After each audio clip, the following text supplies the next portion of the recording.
नमस्कार, मैं बहुत अच्छा एक विवाह लेकर आई हूँ। बाबा पीछे मेरे वायर मलिया बस तू है, अरे मलिया बस तू है, अरे मऊरा गछैया न मोले रे ललनवा, अरे मऊरा गछैया न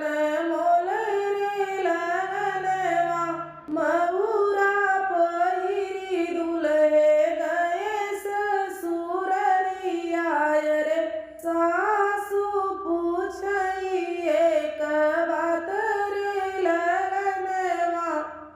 अरे सासु पूछिए बात रे ललनवा, अरे सासु पूछिए बात रे ललनवा, अरे कैसन के दुल्हे पापा से चाचा, अरे पापा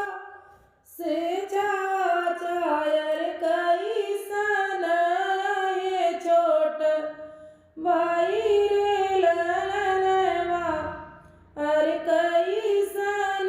के छोट भाई रे ललनवा, अरे कैसन दुल्हे तोहरा सगवा मनोइया,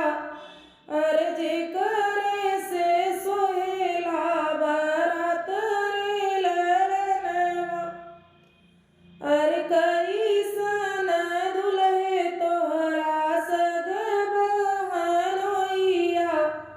अरे जेकरा से सोहेला बारात रे ललनवा, पियरी पगड़ी बांधे पापा से चाचा, अरे पापा से चाचा,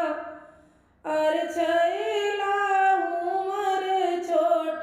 भाई रे ललनवा, अरे छैला उमर छोट भाई रे ललनवा, अरे घोड़वा चढ़ल आवै सगवा मनोइया, अरे जेकरा से सोहै बारात रे ललनवा, अरे जेकरा से सोहेला बारात रे ललनवा, इतनी वचन सुनी सासु हो कवनी देई दुल्हे से बोलै मूस काई रे ललनवा, अरे दुल्हे से बोलै मूस काई रे ललनवा, विदा कई देबै दुल्हे पापा से चाचा, अरे विदा कई देबै छोट भाई रे ललनवा, अरे विदा कई देबै छोट भाई रे ललनवा, अरे एक नाही विदा करबै सगवा मनोइया, अरे जेकरे से सोहेला बारात रे ललनवा, अरे जेकरा से सोहेला बारात रे ललनवा, राखी लियो मोरी सासु पापा से चाचा, अरे राखी लियो छोटई भाई रे ललनवा, अरे राखी लियो छोटई भाई रे ललनवा, विदा कई दियो सासु सगवा मनोइया।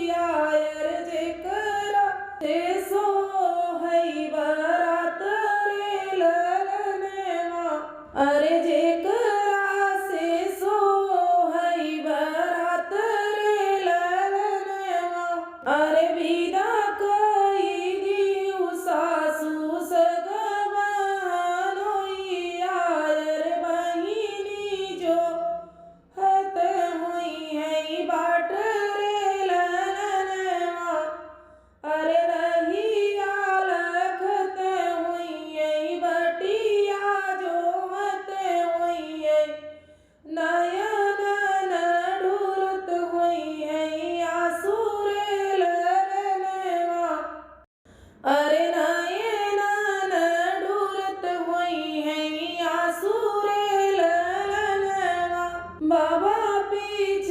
वरवा, अरे मलिया बस तू है, अरे मऊरा गछई अनमोल रे ललनवा, अरे मऊरा गछई